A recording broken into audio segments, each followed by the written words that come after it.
Pai, nós queremos te louvar nessa noite pela tua santa presença em nosso meio. Nós queremos nos render a você, Pai, nesta noite, para que você nos ensine, para que você nos instrua, para que você trate, Pai, com as nossas vidas. Queremos crescer em Ti, queremos avançar, Senhor, naquilo que você tem para as nossas vidas. Obrigada por toda a instrução que você vai trazer ao nosso coração, Pai. Obrigada pelo teu povo que aqui está nesta noite. Eu oro pelo Espírito de sabedoria e de revelação sobre a vida deles. Olhos do entendimento aberto, Pai, para entender aquilo que você está trazendo, Pai. O recado que você tem para as nossas vidas. Isso vai nos edificar e nos levar a andar em um nível maior em Ti, Senhor.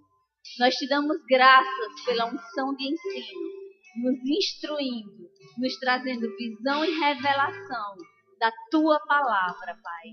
Muito obrigada, Espírito Santo, se move em nosso meio, assim como você desejar. Aleluia. Poder sentar, amados. Obrigada. Aleluia.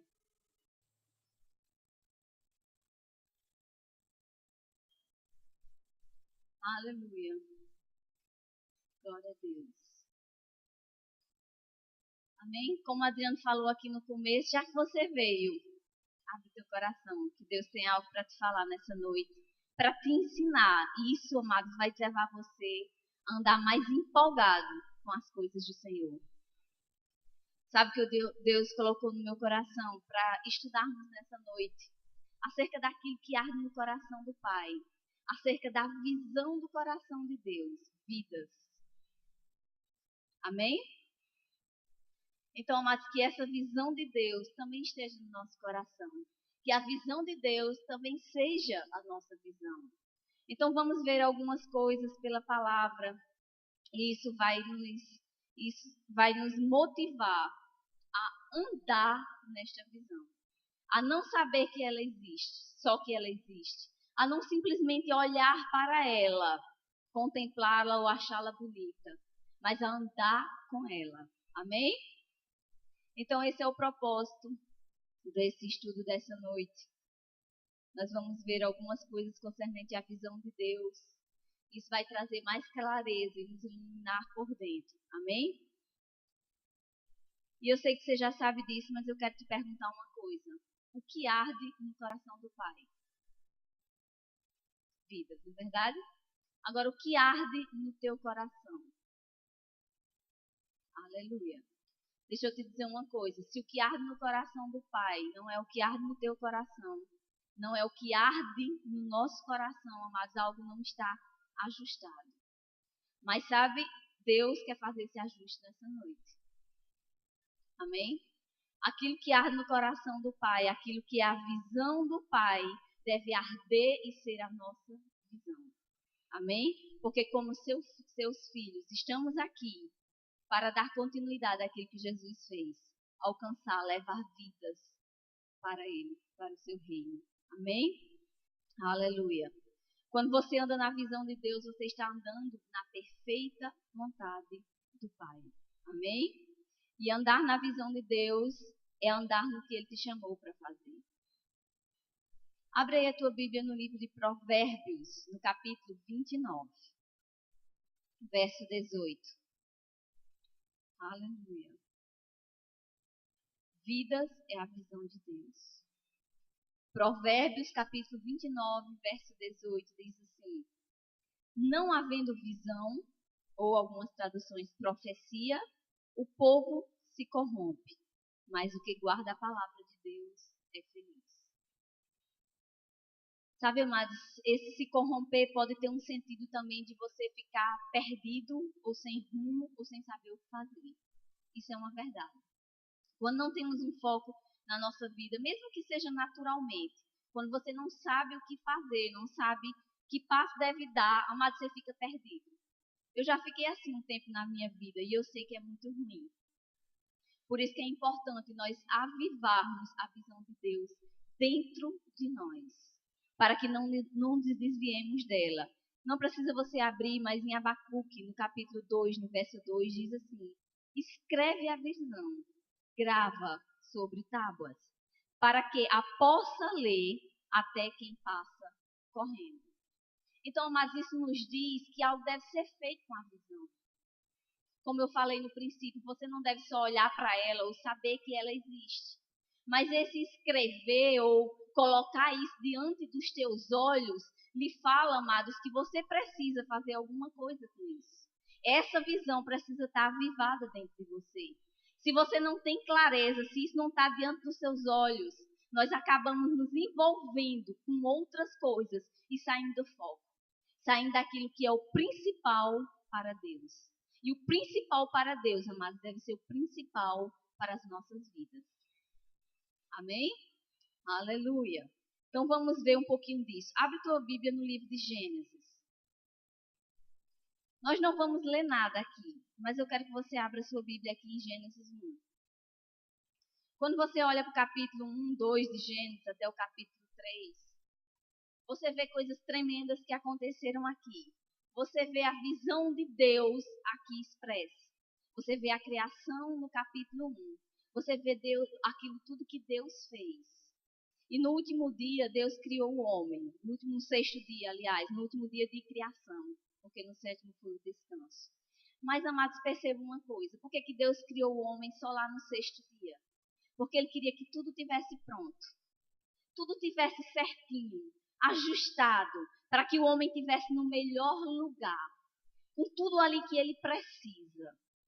Você começa a perceber, a partir da criação, o cuidado, o amor de Deus pela humanidade, pelo homem. Como Ele nos ama, como Ele tem o cuidado de que tenhamos uma vida, amados, completa.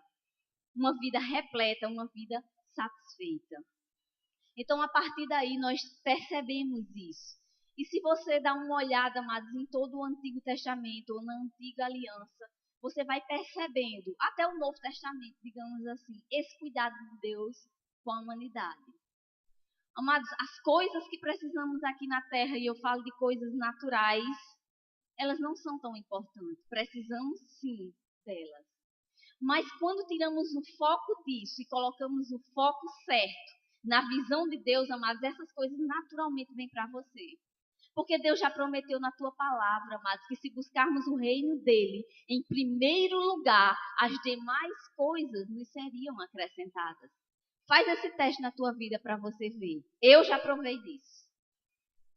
E tenho provado disso. De como as demais coisas vêm, de como nada não falta quando você está no propósito certo. Quando você está andando na visão. Mas eu vou fazer algo agora. Vou trazer um pequeno panorama na Antiga Aliança. Não vamos abrir nenhuma passagem. Eu vou trazer para vocês um pequeno relato que eu fiz com relação disso. E o propósito, amados, é que algo seja gerado no seu coração. Que uma visão do cuidado, do amor de Deus pela humanidade seja gerada no seu coração. Sabe, a princípio eu fiquei um pouco assim, não, será que eu faço isso? Será que eu trago isso para a ministração? Mas sim, Deus me mostrou que sim. Você pode até nem entender tanto agora, ou pode não fazer nem tanto sentido agora, mas você vai ver que essa visão aí dentro, esse panorama aí dentro de você vai fazer a diferença. Tá certo? Então nós vemos aqui em Gênesis a criação, né?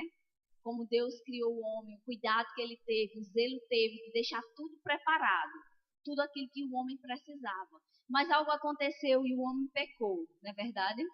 Mas após a queda do homem, nós vemos já aqui em Gênesis 13, Deus ele já fez a primeira promessa messiânica.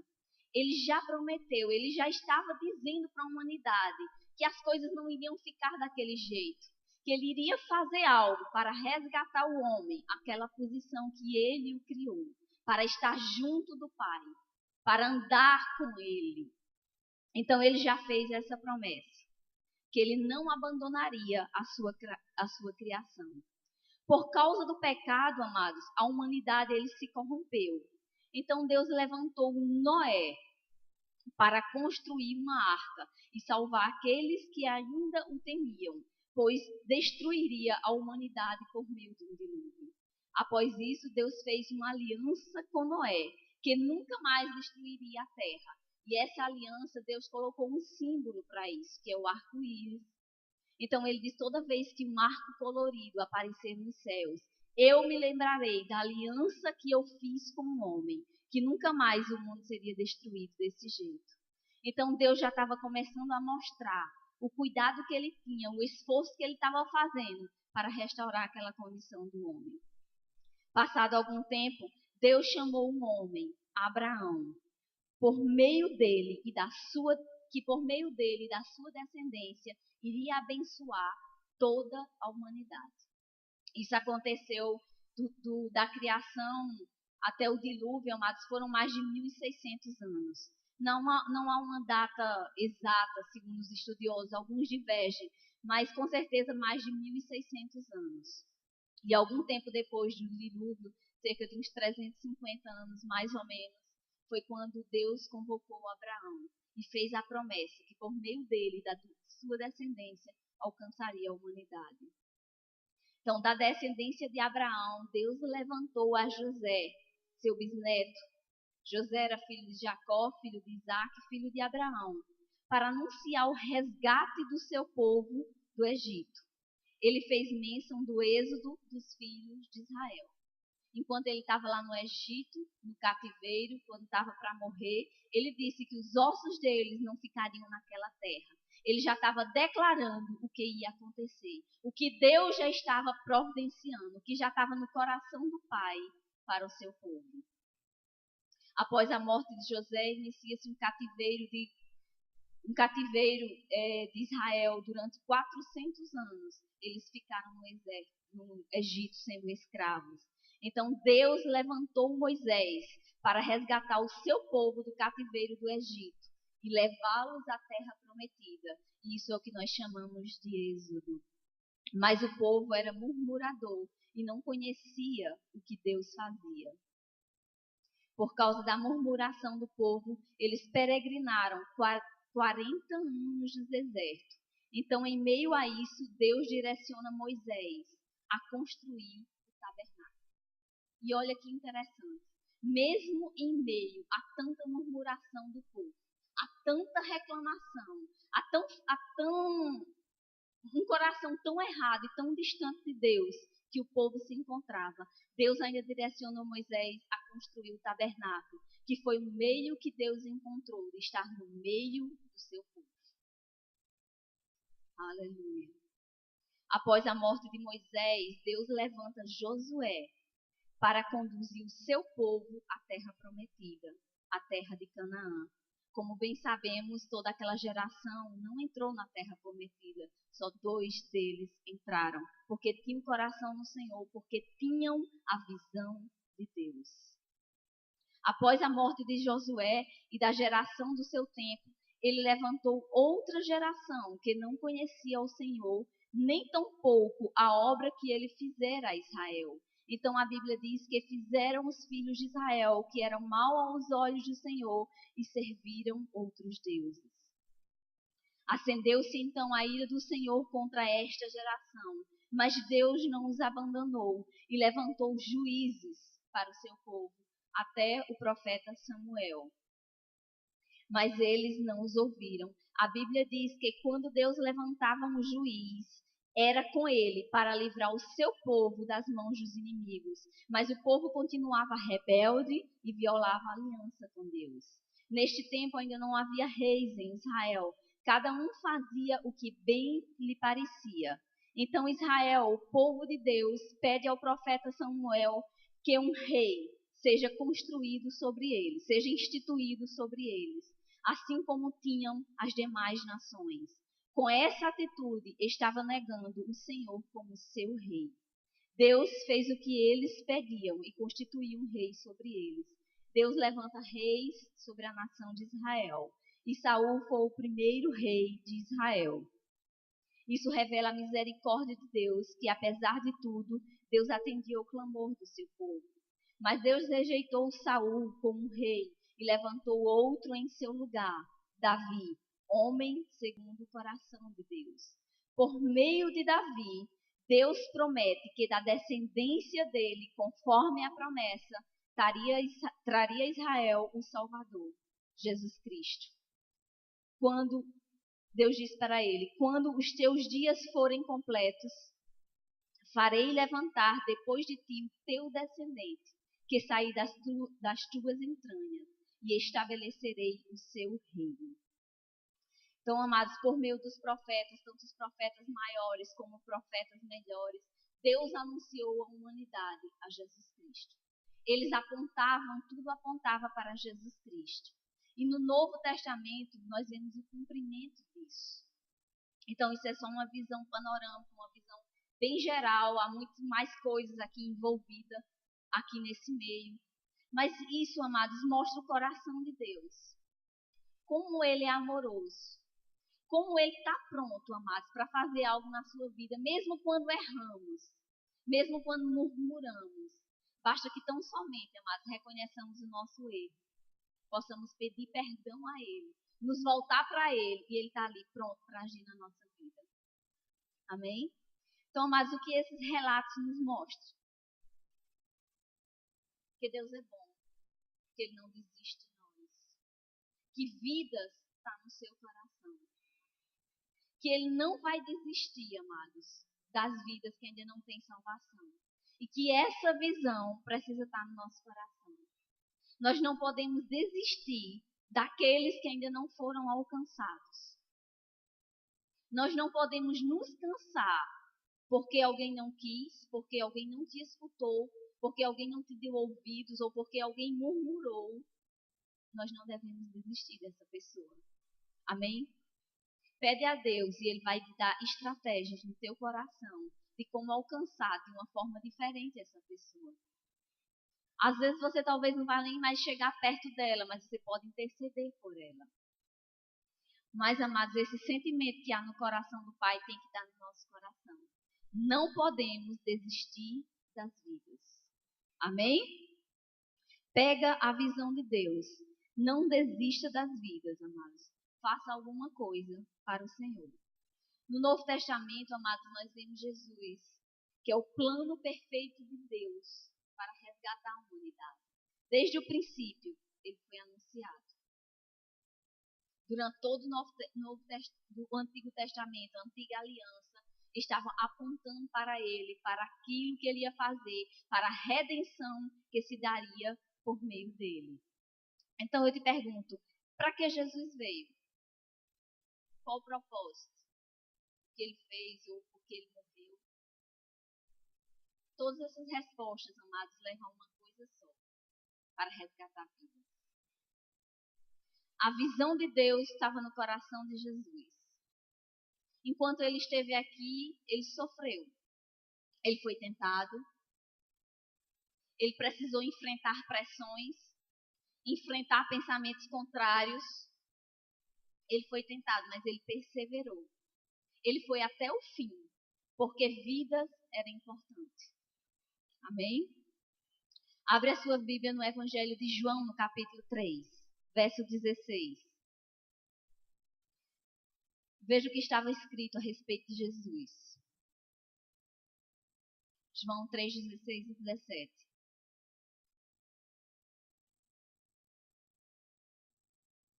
Aleluia. Diz assim: porque Deus amou o mundo de tal maneira que deu o seu Filho unigênito, para que todo aquele que nele crê não pereça, mas tenha vida eterna. Porque Deus enviou o seu Filho ao mundo, não para que condenasse o mundo, mas para que o mundo fosse salvo por ele. Percebe uma coisa aqui? Não para que condenasse o mundo. É muito fácil agirmos assim, não é verdade? Quando levamos uma palavra para alguém, quando falamos para alguém e vemos aquela pessoa sendo rebelde, murmurando ou fazendo alguma coisa contrária, é muito fácil julgar ou condenar essa pessoa. Mas a Bíblia diz que ele não mandou para condenar o mundo. E sabe de uma coisa? Não faltava isso aqui no mundo, não. Só havia pecadores, murmuradores, adoradores de outros deuses. Era tudo isso que tinha aqui. Mas a Bíblia diz que Deus não levou isso em conta. Ele nos amou de tal modo que ele deu o melhor que ele tinha. A visão de Deus foi colocada dentro de você. Precisamos andar com ela. Amém? Em 1 Timóteo, não precisa vocês abrir, no capítulo 1, verso 15, Paulo falando também acerca de Jesus, ele diz: Cristo Jesus veio ao mundo para salvar os pecadores, dos quais eu sou o principal. Salvar os pecadores. Aqueles que estavam numa condição, amados, que não tinham acesso ao Pai. Se nós formos olhar, amados, para a condição do homem ou para a condição das pessoas, não vamos cumprir o chamado e o propósito de Deus. Amados, eu estou falando de um propósito, de um chamado geral para as nossas vidas. Deus tem algo particularmente para a vida de cada um de nós. Algo que Ele tem para a vida de Fabi, amados, que eu nunca poderei fazer. Do mesmo modo, Ele tem algo para a minha vida que Fabi nunca poderá fazer. Mesma coisa para a sua vida. Mas há algo, amados, que Deus colocou no coração de todos os seus filhos. Um clamor por vidas. A visão de vidas e do seu reino. Amém? Sabe de uma coisa? Jesus, quando Ele estava aqui na terra, Ele vivia de um modo, amados, tão simples. Ele vivia focado no propósito e na visão de Deus. Ele andou anunciando o reino. No seu tempo de ministério, ele curava, ele andava com aqueles necessitados, com aqueles pobres, com os pecadores. Ele andava, amados, de tal forma, focado na visão de Deus, que quando Judas foi o trair, quando ele chegou lá no Getsemane, onde eles estavam orando, ele precisou dar um beijo em Jesus, para que os soldados reconhecessem daqueles que estavam ali quem era Jesus. Isso nos diz alguma coisa? Aleluia. Vidas, amados, deve ser a sua visão. Qual a tua missão? Por que você está aqui? Qual o teu propósito? Sabe que é isso? Se você ainda não tem isso formado dentro de você, você precisa buscar o Senhor para que você tenha isso mais formado. Você é filho de Deus, você sabe disso. Você é uma nova criatura, mas há algo mais que você pode fazer para o Senhor. Algo grandioso que você pode fazer para o Senhor. E algo que só você pode fazer. Eu sei que você já ouviu isso, mas tem vidas, amados, que só podem ser alcançadas por você. Às vezes é difícil quando perdemos uma oportunidade. Às vezes eu me condeno muito. Quando eu estou no ônibus e quando eu vejo uma oportunidade ali de falar alguma coisa e às vezes eu não falo. Eu não digo nada. Às vezes tá eu e Xandinho, que às vezes ele vem pra cá comigo e alguém começa a falar alguma coisa. Eita, abri uma porta aí pra falar alguma coisa. Mas às vezes você não tem aquele impulso, você não consegue pegar aquela oportunidade e dizer alguma coisa. Sabe, você não precisa ser um pregador. Nem todos foram chamados para estar aqui na frente, mas você tem um chamado de Deus. E você precisa pegar essa visão e andar com ela. Amém? Aleluia. Glória a Deus. Aleluia. A palavra nos diz, amados, para pregar o evangelho a toda criatura. Vamos aqui no evangelho de Marcos, no capítulo 1, verso 17. Marcos 1, 17. Leia isso aqui, amados, e veja Deus falando contigo. Marcos 1, 17. Ele diz: Vinde após mim, e eu vos farei pescadores de homens. Aleluia. Você pode pensar, mas ele disse isso para os discípulos. Ele está dizendo isso para você nessa noite. Você pode não agir da forma que eles agiram, mas tem um modo, um jeito que Deus vai te usar. Aleluia. Vai em Marcos ainda, no capítulo 16, no verso 15. Jesus disse antes de ascender aos céus, para os seus discípulos, para todos aqueles que estavam reunidos: Ide por todo o mundo e pregai o evangelho a toda criatura. Algo que eu quero chamar a atenção para vocês aqui é com relação a esse ide. ele tem em outra versão, ele tem uma conotação de indo. Na verdade, no grego, ele tem mais essa tradução. Quem tem a Bíblia King James pode ver assim. Alguém tem aí a King James?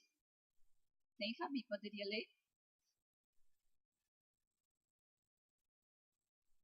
É, 16:15.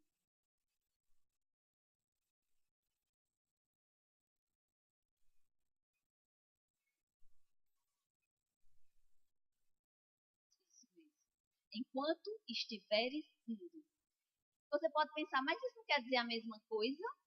Não, amados.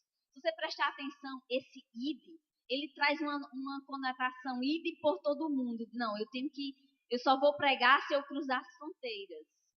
Ah, não, isso aqui é para quem é evangelista, quem é missionário. Não, isso aqui não é para mim. Mas quando você pega essa conotação de indo, amados, isso se torna mais pessoal.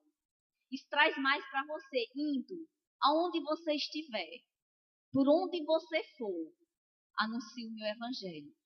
Pregai a toda criatura, anuncie as boas novas. E você pode pensar, mas eu não sou boa para falar, eu não sei muito como falar. Você sabe contar o que aconteceu na sua vida? Eu sei que você sabe. Eu sei que você sabe contar algo. E essa pode ser uma grande oportunidade para falar do Senhor. Essa semana você pode dizer para alguém, essa semana Deus foi muito bom com isso. Comigo, aconteceu isso e isso na minha vida. Amado, você estava começando a anunciar aquilo que Jesus fez. Está vendo como é simples? Aleluia, diga, é possível. Eu vou. Amém. Glória a Deus por isso.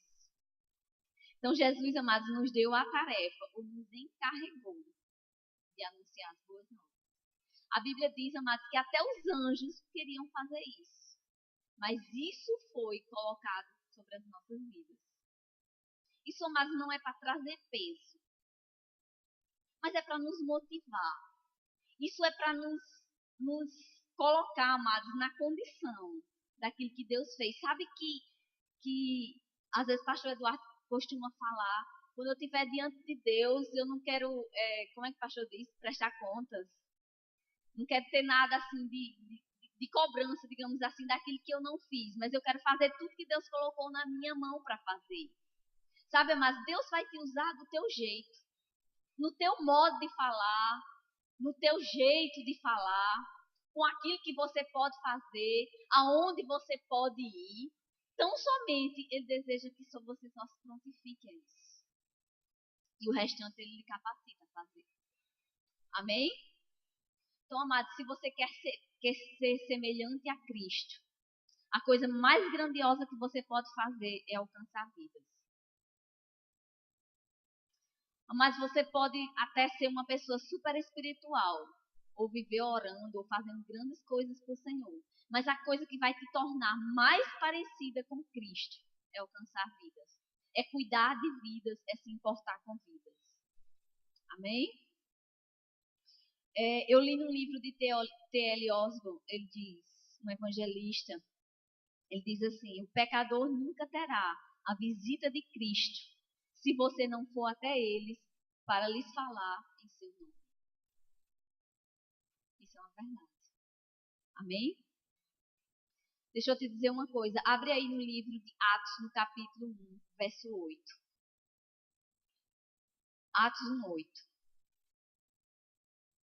Quantos aqui são batizados no Espírito Santo? Alguém não é batizado no Espírito Santo? Glória a Deus, todos são. Eu quero te perguntar uma coisa. Por que você foi batizado no Espírito Santo? Você sabe disso? Isso mesmo. Atos 1:8 diz assim: mas recebereis poder ao descer sobre vós o Espírito Santo, e sereis minhas testemunhas, tanto em Jerusalém como em toda a Judéia e Samaria e até aos confins da terra. Esse poder, amados, ele significa capacidade. Então, quer dizer que quando você foi batizado no Espírito Santo, uma capacidade de Deus veio sobre você para que você testemunhe. Então, amados, nem que você queira, você não pode dizer eu não sei, eu não consigo. Porque a capacidade de Deus já está dentro. Se não está funcionando, é porque você ainda não deu o passo do ir. Você ainda não cumpriu o indo. Amém? Quando você fizer isso, você vai ver que vai sair. Não se espelhe em ninguém, amados. Não pense que você vai agir da forma que tal pessoa age. Há uma unção na vida dela para agir da forma que ela age. A unção de Deus na sua vida vai ser diferente. Então não faça comparações. Amém? Mas se mova como Deus lhe direcionar. Aleluia. Aleluia. Então esse poder, amados, é uma capacidade, é um revestimento de Deus para que você cumpra isso. Agora percebe como Deus é bom, como Ele é cuidadoso? Esse batismo no Espírito Santo, amados, é como uma via de mão dupla, né? Uma pista que os carros vai e que os carros vêm. Ao mesmo tempo que você está se fortalecendo, orando em língua, se abastecendo, se suprindo, falando intimamente com o Pai, ao mesmo tempo, amados, você está fazendo isso para que você vá. Não venha só numa pista, amados. Lembre que tem a outra que você tem que ir também. Lembra que vidas, amados, estão precisando. Sabe que às vezes só precisa de uma palavrazinha e uma pessoa pode ser alcançada? Aleluia. Abre em 2 Coríntios, no capítulo 5, verso 18. Oh, Pai, obrigada.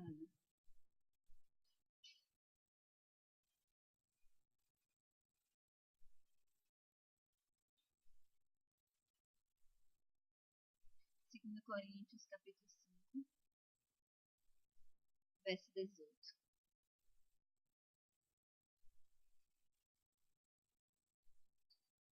Diz assim: E tudo isto provém de Deus, que nos reconciliou consigo mesmo por Jesus Cristo, e nos deu o ministério da reconciliação.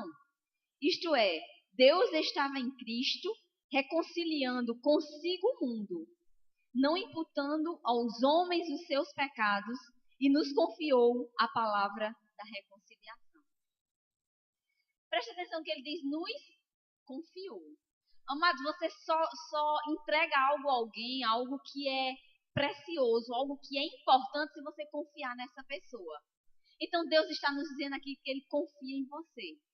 Ele te deu algo, amados, grandioso para fazer. E Ele diz, amados, que esse ministério, esse chamado que você tem, é como se Cristo estivesse em você, reconciliando aquele que está perdido com o Pai. Amados, isso é um privilégio. Isso é algo poderoso. Mas preste atenção que ele diz algo aqui no verso 19. Isto é, Deus estava em Cristo reconciliando consigo mesmo o mundo, não imputando aos homens os seus pecados. Amados, isso é uma regra aqui de evangelismo. Quando nós vamos, amados, levar uma palavra ou mesmo conversar com alguém, falar de Cristo ou falar de alguma coisa, amados, nunca leva nenhuma condenação para aquela pessoa, não. Deus não te chamou para isso. Deixa eu te mostrar algo aqui que me deram na rua há um tempo atrás. Isso é um panfletozinho, bem diferente. Ele diz assim: salve-se, aceite a Jesus Cristo. Além de Deus, só o Senhor Jesus salva, liberta e purifica. Este mandamento está na Bíblia. Creia e obedeça. Para obedecer este mandamento, não se deve constituir deuses para sua proteção através de espírito de mortos ou qualquer do exército celestial. Não troque Jesus por espírito algum de pessoa falecida, por mais especial que ela tenha sido em sua vida, porque estaria cometendo idolatria, prática condenada por Deus. Agora, você se sente motivado a entregar sua vida para Jesus depois de ler isso? Mas uma pessoa que está no mundo ou que tem a prática de idolatria, ela está numa cegueira espiritual. Ela não tem entendimento dessas coisas. Se você chega para ela confrontando naquilo que ela acredita ser algo certo, porque ela não tem entendimento, não tem visão, amados, você está fechando a porta em vez de abrir. Isso se torna algo agressivo. Não é sábio agir assim.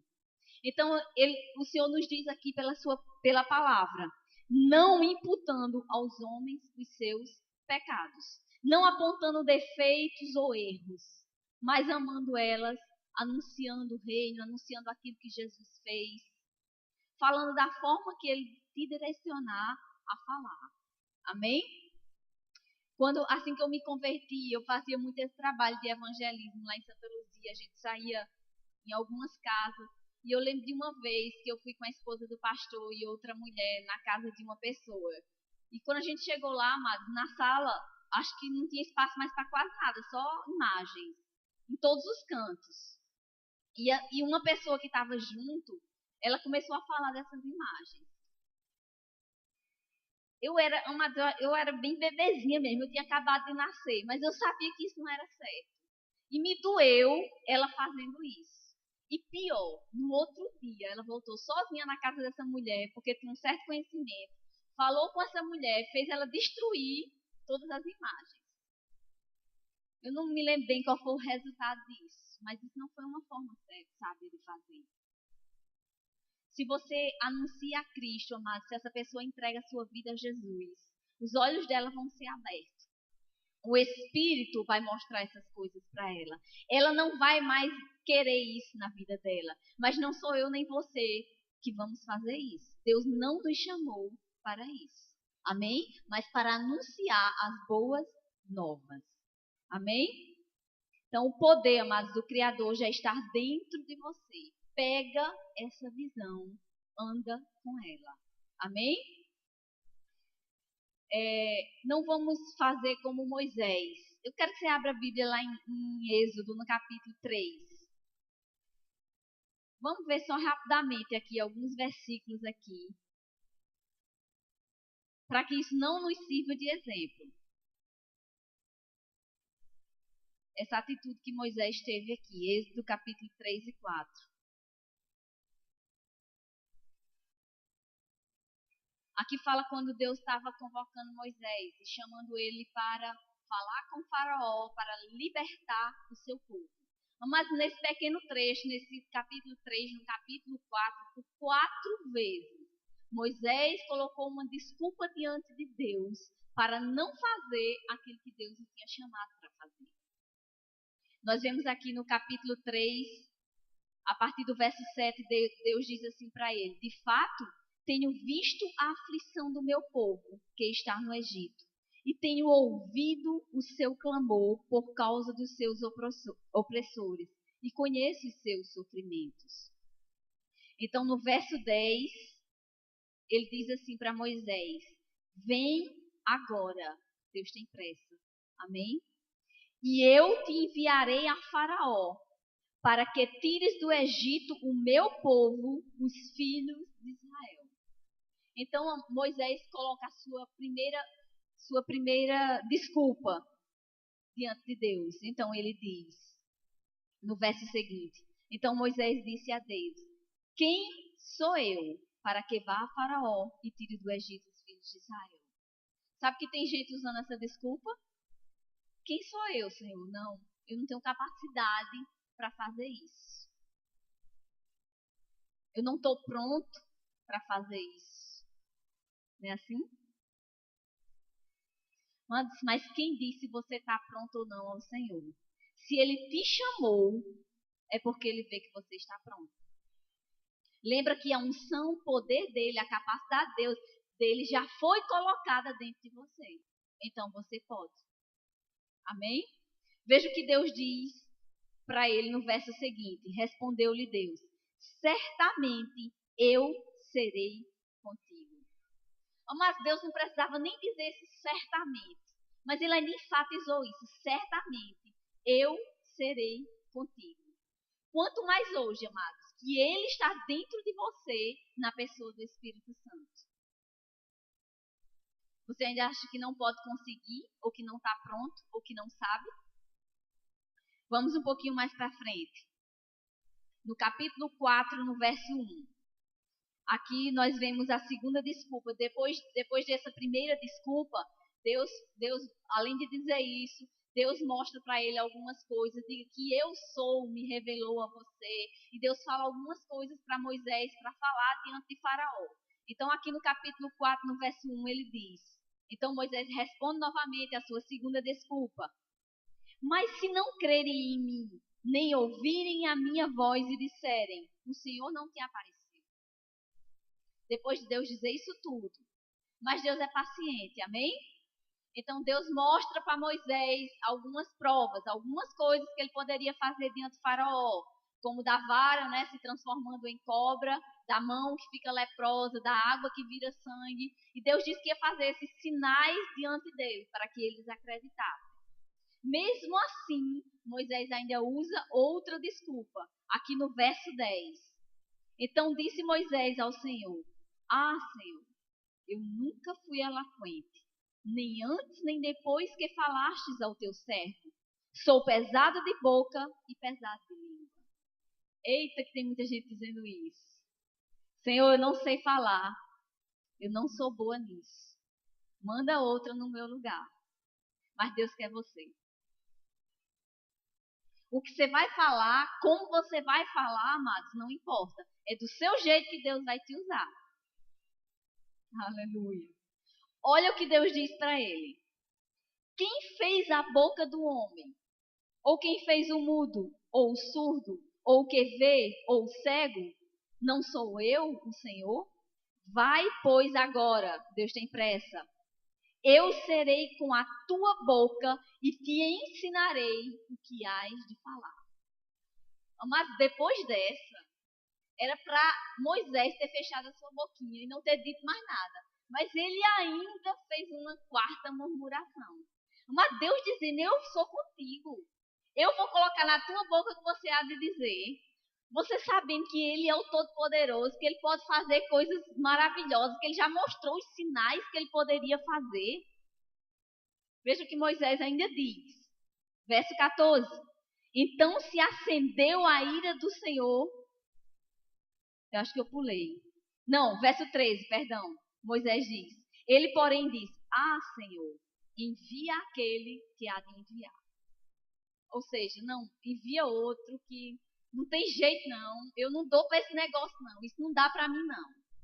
Aí é o que o verso 14, então se acendeu a ira do Senhor. Sabe, amados, tem muita gente usando essas desculpas. Ou às vezes o diabo colocando esse engano, esse pensamento errado na mente dela. Dizendo que ela não sabe falar, que ela não está capacitada, que ela não pode. Mas Deus te diz, você pode. Mas Deus só quer de nós, tão somente que a gente diga, sim, Senhor, eis-me aqui. Somente. Quando você fizer isso, amados, você está dando o primeiro passo. E quando você fizer isso, a unção pega junto contigo. E você vai ver como as coisas vão fluir. O que você vai fazer e como? Não sei. Ele vai te direcionar. Amém? Então não seja um Moisés. Não fique colocando desculpas diante de Deus. Você pode, porque a unção, a capacidade de Deus já está dentro de você. Amém? Só se prontifique. O que fazer ou como? Eu te digo uma coisa. Deus vai te dizer o que e como somente quando você der o primeiro passo. Amém? Sabe, uma grande oportunidade de Deus, o evangelismo aqui da igreja. Uma grande oportunidade de Deus para você fazer algo. Vai ter algo para você fazer. O pastor disse que eu ia andar naquela bicicleta de uma roda só. Eu não sei se ele estava brincando, não. Mas qual o primeiro pensamento que vem? Eita, não tem o mínimo jeito para isso. Baixa logo aquele Moisés, né? Eu não tenho o mínimo jeito para isso. Isso não dá para mim, não.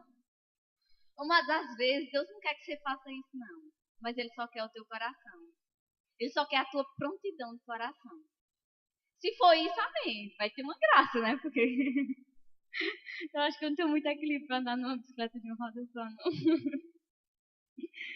Mas se for, amém. Deixa eu contar aqui algo a mais que eu fiz quando eu era bem bebezinha. Eu acho que eu fazia tanta coisa quando eu nasci de novo, que eu não sei não. Eu acho que a unção de ensino já estava em mim, porque eu não sabia nem que existia, né? Mas assim que eu me converti, pouquíssimo tempo, amados, eu queria ensinar. E eu, nessa época, assim que eu me converti, eu já comecei, eu, Alexandre e mais outra pessoa, a gente liderava o grupo de jovens da igreja. Então eu convoquei os jovens lá para casa, tinha mais de 30 jovens. E eu comecei a fazer um estudo com eles. Aí segundo o entendimento que eu tinha na época, eu comprei esse material aqui. Comprei logo uma coleção inteira de evangelismo. Mas sabe o que é importante essas coisas? Veja os títulos. Evangelizemos o mundo, o homem que Deus usa, as riquezas da misericórdia, o fogo consumidor, o clamor do mundo, contos do campo missionário e paixão pelas almas. Eu comecei a estudar isso. Isso eu bem bebezinha, mas. E depois eu comprei esse outro livro, Manual do Evangelismo. E eu até encadernei. Você pode olhar aqui que ele vai estar bem riscadinho. E eu juntei esse jovem lá em casa e uma vez por semana eu fazia estudo para eles de evangelismo. Eu até entregava material para eles. Mas foi um tempo muito bom. E tinha prática. Uma vez por semana a gente ia para um bairro na cidade que era chamado Morro. É o nome mesmo do bairro, porque literalmente é um morro mesmo. Então a gente subia ali, a gente se dividia, ia de casa em casa, falando para as pessoas, orando por elas, e muitas pessoas foram alcançadas, salvas. Foi um tempo muito bom, amados. Mas se eu fosse parar para pensar, eu não sei fazer isso, eu sou muito novinha, ou eu não sei como falar, amados, eu não teria fluído nisso aí. Então, amados, você pode fazer algo. O que e como, Deus vai te dizer quando você der o primeiro passo. Mas você pode fazer algo pelo Senhor. Vidas estão clamando lá fora. Eu queria trazer aqui, mas que eu não tinha um cabo ainda, um programa que eu tenho aqui, que eu queria mostrar aqui para vocês. Ele mostra, mas o tempo todo, é um mapa do mundo. E ele fica aparecendo assim, uma cruzinha, e tem outro sinalzinho, que é pessoas que estão nascendo e morrendo, no mundo todo, nesse instante. Ele fica dando a estatística, e aparece a numeração embaixo. Isso me fala muito, amados. Isso me fala muito. Quantas pessoas nesse instante estão partindo? Agora, quantas delas estão indo tratar com o Senhor? Às vezes, uma oportunidade, um tempo que a gente perde, pode ser uma vida que se perca. Uma vida que deixe de receber a salvação, que deixe de ouvir uma palavra. E nós podemos fazer algo. Então, vamos fazer, não vamos perder tempo. Há algo que você pode fazer. Só queira fazer. Amém? Aleluia. Deus vai te usar, amados, na medida da tua prontidão de coração. Deus vai te usar como você é. Simplesmente diga, eis-me aqui, Senhor. Eu vou fazer aquilo que tu quer que eu faça. Amém? Aleluia. Glória a Deus. O louvor, por favor. No livro aqui de Eclesiastes, o rei Salomão, ele diz algo que nós podemos meditar acerca disso. Ele foi o rei mais sábio de todos os reis. Ele diz assim no capítulo 3, no verso 15. O que é já foi, e o que há de ser também já foi. E Deus pede conta do que passou. Amém? Vamos ficar de pé.